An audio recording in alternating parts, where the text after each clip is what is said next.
Hi there everyone, welcome to the channel. So today we're going to be touching base on two main topics. The first thing we're going to go over today is that today is the 1 month anniversary of me being on YouTube, and we're going to go over that kind of first month's journey so far. And then the second part of the video, we're going to go through and kind of review my office / YouTube setup. So the first part, we're going to do kind of a retrospective over this past month. And, like I said, it's officially been 1 month since I started YouTube. I started with just doing an unboxing video for my wife's new laptop and thought that, some other people out there may enjoy it. And I was really expecting to get maybe a handful of views tops. And you guys completely blew me out of the water. And over this past month, that video has like 3,800 views on it. And that really kind of inspired me to, make some more videos. And all in all, at this point, I now, in this past month, have surpassed 10,000 views, as well as 66 subscribers. I had no idea that it could grow that fast. I was really expecting to be in maybe the 5 to 10 range if I was lucky, as far as subscribers go, and maybe 20 to 30 views.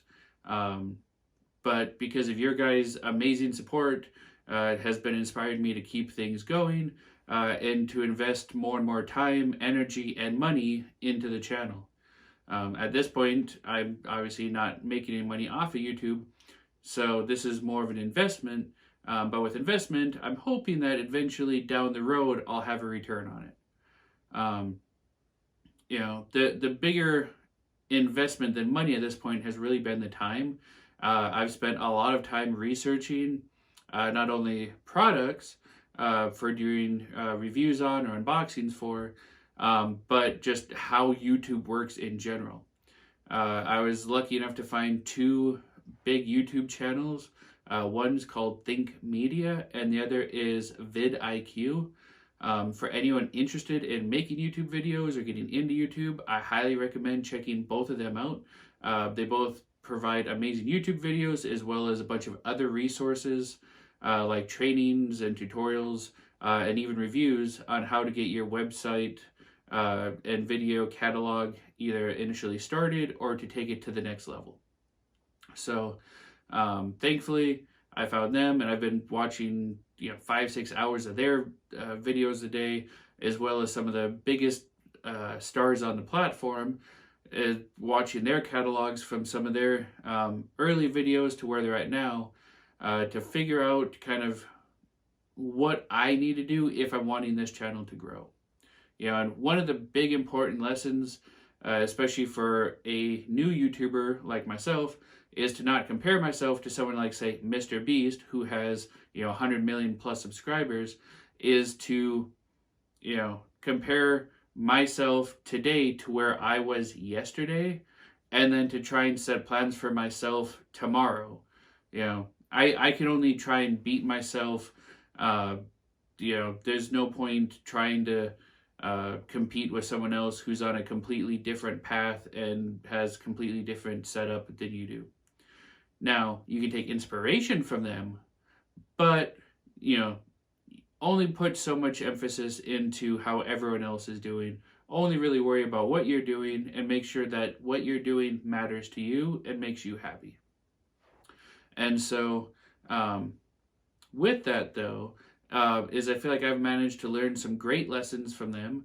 When I originally started, I was using just the iPhone camera and speakers system. Since then, I've moved to the headset. I'm still using the iPhone camera because cameras are very expensive, and I have not wanted to invest that much into this yet. But then I've done a lot of simple things like getting a house light set up to be able to kind of be right behind the phone, so I have better image quality with less shadows. I picked up a couple of cheap Amazon lights. I think it's like $40 for the pair of two. the tripod, and a kind of bunch of just basic things just to make this part of the video making experience easier. I have invested a decent amount into the capture cards and cables and kind of all of that other tech stuff that you'll see in the walkthrough portion of the video. But if you're really wanting to get into YouTube, you can do it relatively cheap. I've invested more than I probably needed to because I'm hoping to upscale this quickly. But if I didn't have the money, I could have done this for a lot cheaper, and it may have just taken a little bit longer, but I still would have been able to get there in the end. So if you're interested in getting into YouTube, don't sell yourself short. The hardest step is just putting yourself out there and making that first video. And then once you make that, just make the next video, make the next video, make the next video. Your first 100 videos probably going to suck. My first 100 videos are definitely going to suck. But hopefully the 87th video is better than the 86th, which is better than the 85th, and so on and so on. And that things just gradually get better over time. Like I said, obviously at this point now, I have the green screen set up in the back, and I have the table set up for doing the unboxing videos. One thing that I have learned from vidIQ and Think Media is that when I was originally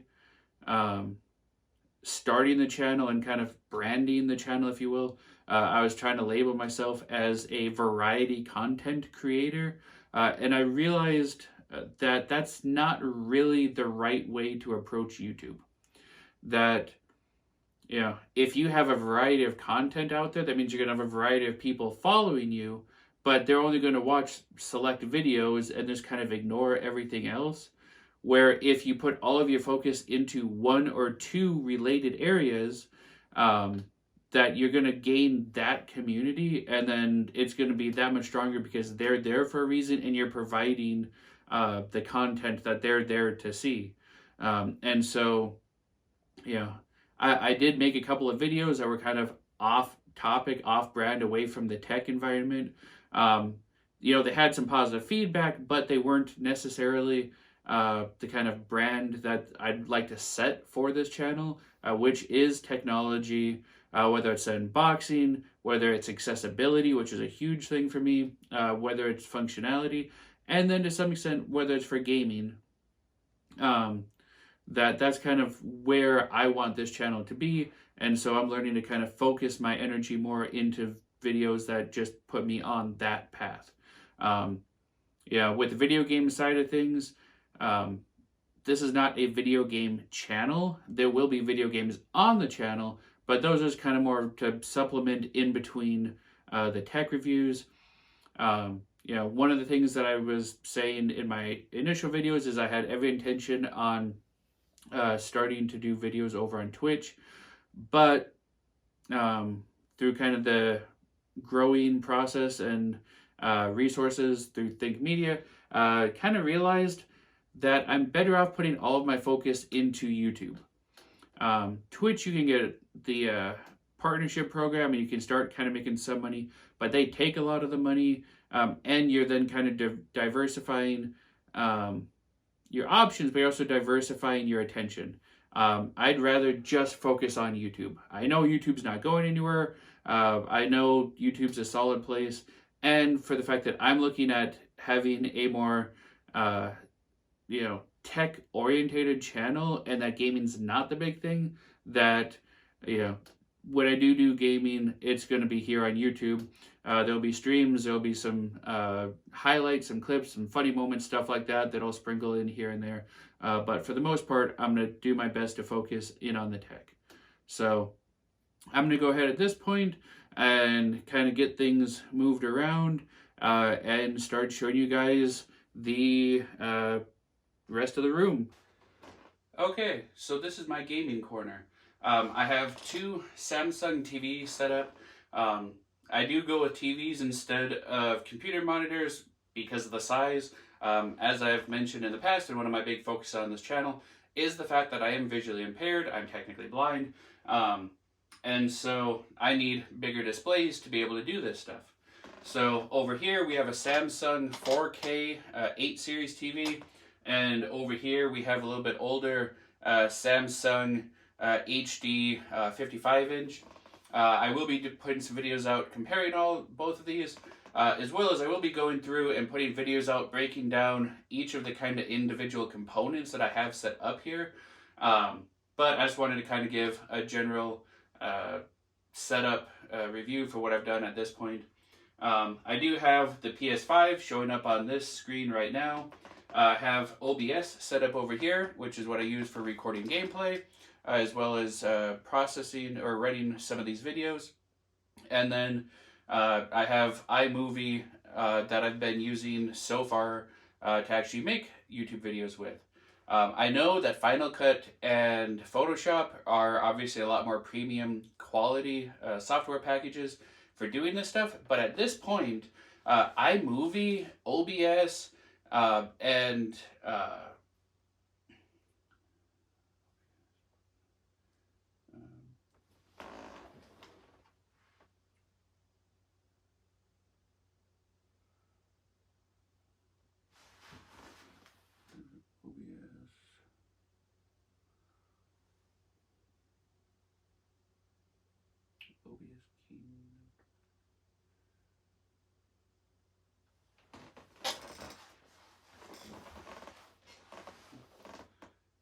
at this point, OBS, as well as iMovie, Keynote, and Preview have amazing integrated abilities and can do way more than I ever expected them to be able to do, which was another huge plus for moving into the Mac OS environment, is that all that came, well, OBS, obviously you have to download separate, but all of the Mac kind of integrated environment software, the iMovie, the Keynote, and the Preview were really great and allowed me to start upping my not only video quality.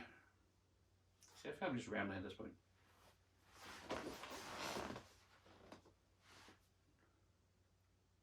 So at this point, so at this point, I could spend hundreds of dollars and upgrade to getting Photoshop and Final Cut, but having OBS to be able to screen grab, screen record, as well as using then iMovie, Keynote, and Preview that come built into the Mac software allows me to do not quite everything, but anything I'd really need to be able to do at this point, and do it very efficiently and be able to achieve better thumbnails, better editing, and a lot of stuff that I didn't think was even possible without purchasing those other packages. And to me is a really driving force for getting into this Mac environment for all the benefits that really come with it. Obviously, you can purchase all this stuff as well through Windows, whether it's just being able to do slideshows and some of the integrated software, but then you're having to also just buy those packages where this stuff just came installed on the Mac. So big kudos to Apple, as well as maybe something to think about that when you're looking at those price tags, whether it be on the Mac Studio like I got or a MacBook Pro, is that a lot of the software that comes on them is going to help you start producing YouTube videos and start your journey kind of here on the web. So something to kind of keep in mind. So we have the keyboard set up and mouse over here. We have the PS5, like I said, over here on this TV. We have the Nintendo Switch hooked into OBS. I just have Minecraft up here just to kind of show that this is set up. And I'm going to go ahead and grab the camera, get out from in front of it, bring you in so you can see stuff a little bit closer and kind of show how everything's set up. And then I'll meet you kind of back over at the table for some final remarks at the end.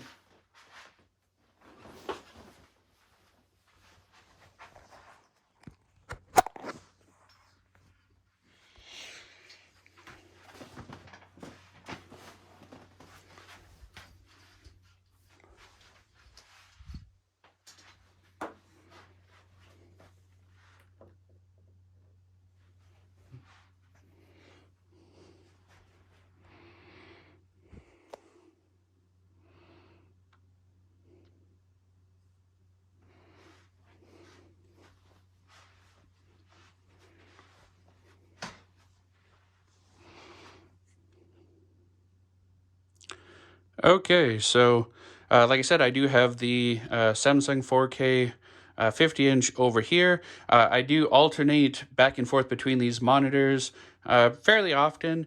I have tried running dual monitors off of the Mac Studio a couple of times now, which if I'm just playing around or processing editing videos is great. Trying to record OBS off of a dual monitor setup does not work very well. Um, it's just kind of one of those software things.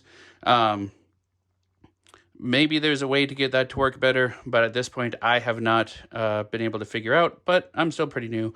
But when I am doing the video editing, it is really nice having both displays, being able to drag stuff back and forth. So we have the switch set up over here. Down here, you can see we have the Elgato capture card. This thing is great. I can hook either the PS5 or the Switch into it, and then hook that into the computer so that I can record my gameplay footage. You can capture straight off the Elgato card itself. If we come down here, let's bring this up. There we go. You can see that you can record straight from Elgato. I prefer to link this then over and window capture this into OBS. I find OBS to do overlays a lot easier. I can then have my camera set up on here. I can have other widgets set up. I can have Discord set up, and trying to integrate all of that into the Elgato Epic software setup that they have just has not worked great for me at this point.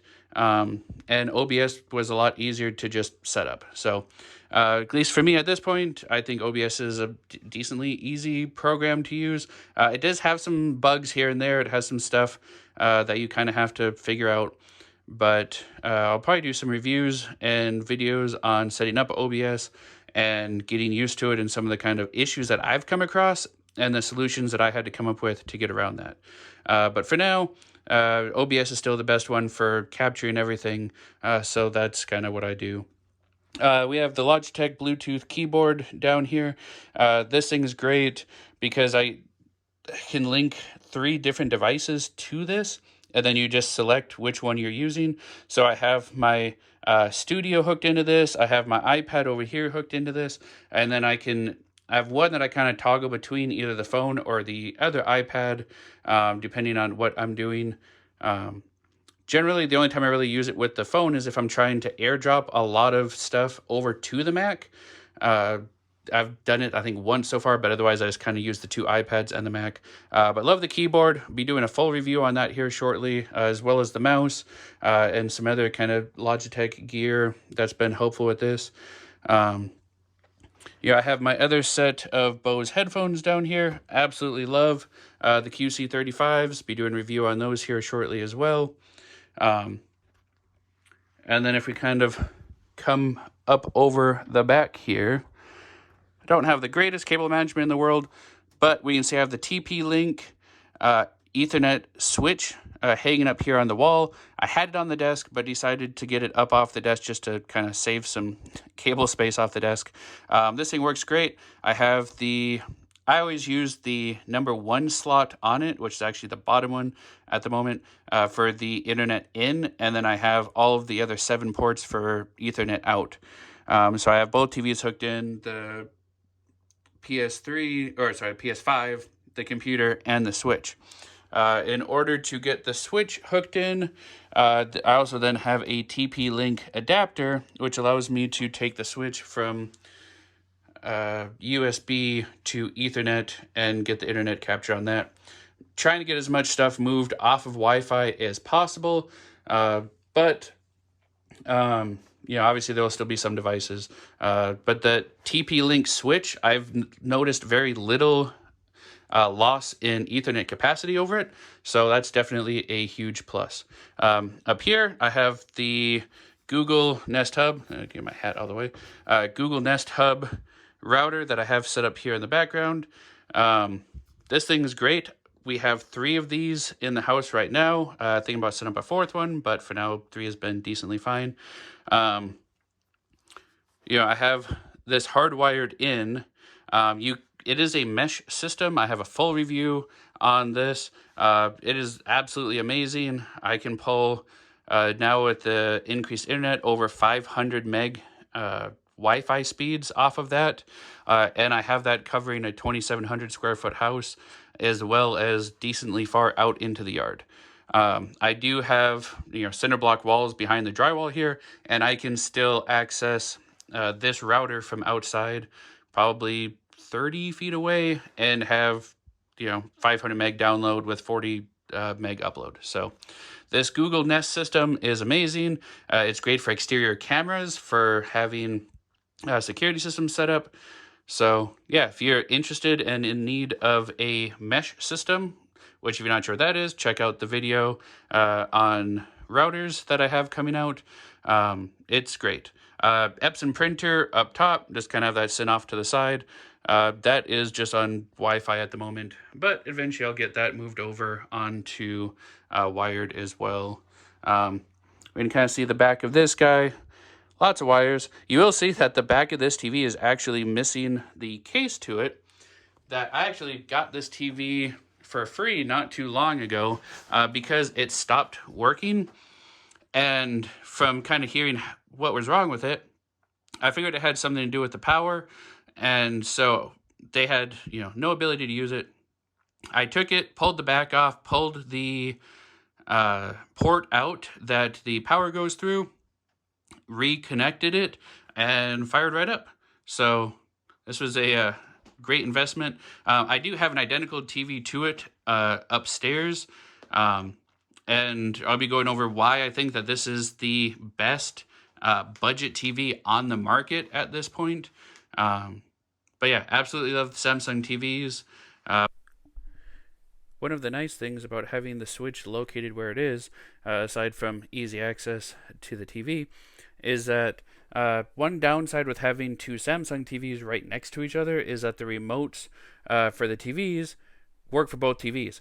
So I have the switch positioned right in front of the sensor so that I can turn the other TV on or off, or if I'm wanting to turn this TV on, I can use one remote to turn them both on. I just lean the switch forward, press power, and they both turn on. So that's kind of a plus there. And then if we were to kind of give a close and zoom across here, we have the PS5 controller, obviously for the PS5. Also works on the Studio, which is really nice if I'm wanting to play. The only game I've played on there so far is Minecraft, and I'm too lazy to use the or learn the keyboard commands at this point. So I've just plugged that in, and that just kind of worked. We have, like I said, the capture card here. One thing I have noticed with this thing, I'm not sure why, whether it's something to do with the capture card or the Studio, but the USB-C port out, I tried plugging into the Thunderbolt 4 port on the back of the Studio and could not get signal, but then I plug it into the USB-C port on the front and it works. So that's just kind of a weird thing there, but figured I'd point that out in case any of you are having issues. We do also have the external hard drive for the PS5 sitting down here. It's kind of nice because I can have it plugged in the PS5 and just transfer it down to the Studio, or I can even use it as another hard drive for the Studio. I'll be doing a kind of quick overview of that in another video, by pretty much just going over why I don't feel it's worth getting larger hard drive capacities on both the Studio and the PS5 when these exist. So yeah. The other thing is a nice kind of easy spot. I can just reach right back here to plug in the headphones. Right now I'm using the headphones for the video, so that's why they're not plugged in. I could have this other pair plugged in, but they're on the charger, so I have the kind of cable coming back through there. We have then, the nice thing too then is with this keyboard is I can have the iPad here, and the stand that I had over here that the iPad was on fits perfectly on top of the PS5. And then here we are with you mounted up on top of the PS5, now broadcasting over to the computer.